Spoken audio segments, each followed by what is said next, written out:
All right. Thank you for tuning in to another episode of NBA Live Stream of Consciousness. Thank you for rocking with me on a Monday. I was going to talk about the All-Star game first, but some big NBA news has come out. CP3 out 6 to 8 weeks with a thumb fracture. I speculated after I saw him grab his hand as he left the court that this was probably going to be a more serious injury, and he showed up to the All-Star game ceremonies. Is probably because he was announced as the NBA Top 75 guy. But yeah, that's big. They have the best record in the league by a mile. They're 7 games ahead of the Warriors, so they're probably going to stay as the 1 seed. But 6 to 8 weeks from now, that puts him right on the fringe of being ready by the time the regular season ends. The regular season ends April 10th, and the playoffs start on the 16th. So 6 weeks from now, that puts him right at the fringe of it. So, that sucks. Chris Paul's dealt with a myriad of injuries, and, last year he was able to shake it, but he didn't. I mean, he hurt his left wrist, but, it's not his shooting hand, not his dominant hand. So it just seems like he's been having hand injuries. Some players just get more injured more than others, and it just sucks. But like I said, they're so far ahead that they're probably still going to get the 1 seed. They have Shamet coming back. They have the young boy. They used to do the dances with what's his name? They used to do the dances with Westbrook. Cameron Payne, he's coming back. So it's going to put a little bit more on D Book's shoulders. And as I mentioned, I think betting D Book to win MVP would probably be a tasty bet if they go on a little bit of a tear to end the season. And he ends with the best record in the league. I mean, I just don't know how he would have a very strong case. So the next thing that I saw is that Draymond Green just announced that he's going to be back in 3 to 4 weeks. That's huge. The Warriors have not played well in his absence. There's just a certain verve that he gives the team defensively and offensively. I think the ball swings and moves a little bit more when he's on the court and play with more attitude. Obviously, he's a fiery guy. So that's a long time. That's another 10, 15 games that he's going to be missing. And let's look at the standings. Yeah, the Warriors are only 2 games in front of the Grizzlies, only 5 games in front of the Jazz. So if they go on a little bit of a tailspin here, they're 6-4, they're middling since he got injured. So that's an interesting storyline to keep your eyes on.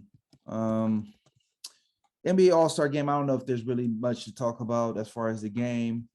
I saw that Stephen A went on a rant today. Shout out to my man Michael Walker Jr. for bringing it up about the dunk contest being the worst one that he's ever seen.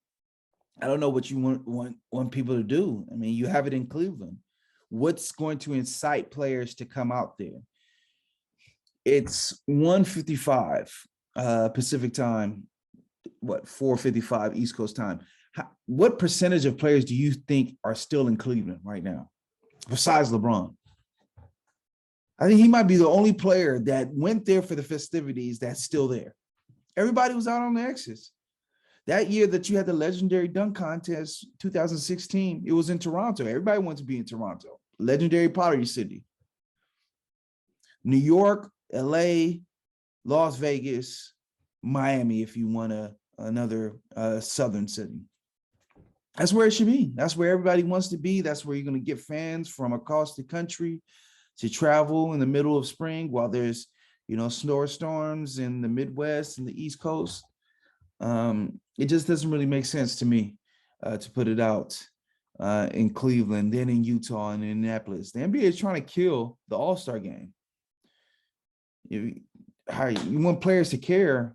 It's just like put it in a place where it's prestigious, where there's some pageantry. Like it's in Cleveland. Everybody has to stay inside because it's snowing. And it's Cleveland. It's not like it's Toronto where we can go out and see sights and, the legendary party scene and it's an international city. It's Cleveland. How many times you gonna walk around the Rock and Roll Hall of Fame? So yeah, the actual game, the Elam ending seemed like it really got players to play hard the first year, but I think so many top players are out or not playing. It was hard to get guys up. The first year you had Kawhi, KD, Paul George, Embiid, Giannis, like guys were really going at it hard. This one, KD's not playing, Kawhi's not playing, Paul George isn't playing, Dame Lillard isn't playing, Anthony Davis isn't playing, Clay's not playing. So it's just all these the top tier guys in the league are not playing. So it's just hard when LaMelo Ball is on the court at the end, who's a great player, but I mean, he's not one of the guys in this league. How do you expect the guys to take it seriously? So the game was a dud, and I think they're going to be a dud going forward. But it was nice to see the NBA Top 75. It made me a little bit emotional watching it, seeing all the guys. These guys are, the kings of my childhood. Seeing them older, and Michael Jordan was in a jovial mood. He came out last, if you watched it, and they paid homage to him, and he just was joking around with the guys. And you see them interacting with the Ja Morants, and if I'm one of them young players, it would just give me, that battery in my back to make sure when they do this again, probably is going to be 25 years from now, because of that's the next number. They did NBA 50 and 75, so I'm guessing they're going to do 100 when it's my time that my name is getting called. That's such a long time from now. And my brother made this point that if you were healthy and alive, obviously, and no, familial concerns, that you should have came. There's a lot of people who were waving in the green screen. If you're alive and, it was such an event just to have all those guys in the same place at the same time, to not come and just because you don't want to come, like I don't agree with that. That's kind of whack. So but yeah, it sucks for guys like Dwight Howard. It sucks for guys like Klay Thompson, who were left off. I think today is the day, or yesterday, excuse me, is the day that it really stung.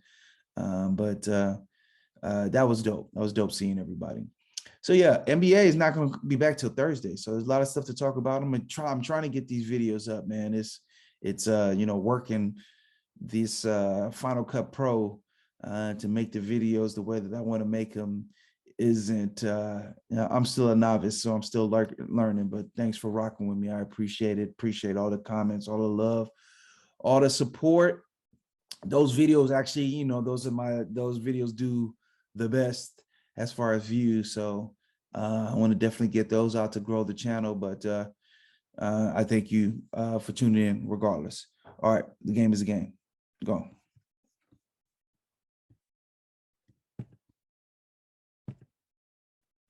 So what's up, man? What's up with you otherwise, The game is a game. Always.